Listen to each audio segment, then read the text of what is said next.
ایک تو یہ شب بارات، شب قدر یا جتنی بھی یہ جو ایونٹ ہے، ہمارے اسلاف اور مشائخ نے اس کو اس لیے رکھا ہے کہ دور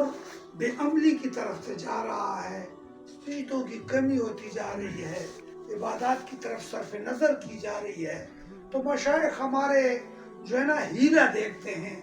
طریقہ دیکھتے ہیں کہ کسی نہ کسی طریقے سے کوئی ایسی رات، کوئی ایسے دن میں امت کو جمع کر دیا جائے اور کسی طریقے سے ان کا اللہ سے ٹوٹا ہوا رشتہ دوبارہ اصل میں اس میں فلسفہ مشائخ کا یہ تھا۔ یہ کوئی ضروری نہ کہ بس پوری رات اٹھتے تھے اور کوئی واجب یا فرض ہو، یہ ہے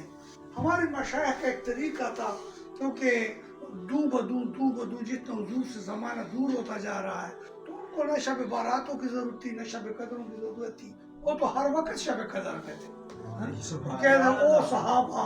جن کی ہر روز عید ہوتی تھی،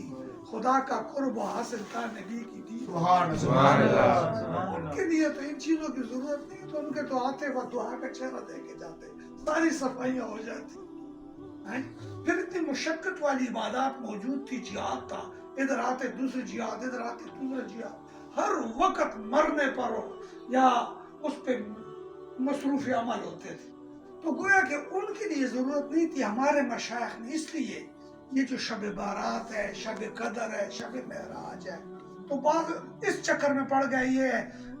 جائز ہے کہ ناجائز ہے، ہوتا ہے کہ نہیں ہوتا، مشائخ ان چکر میں نہیں پڑتے، وہ یہ سوچتے ہیں کہ ہو سکتا ہے کسی ایک بندے کا سجدہ ہو جائے اور سب سجدوں والوں کا سجدہ قبول۔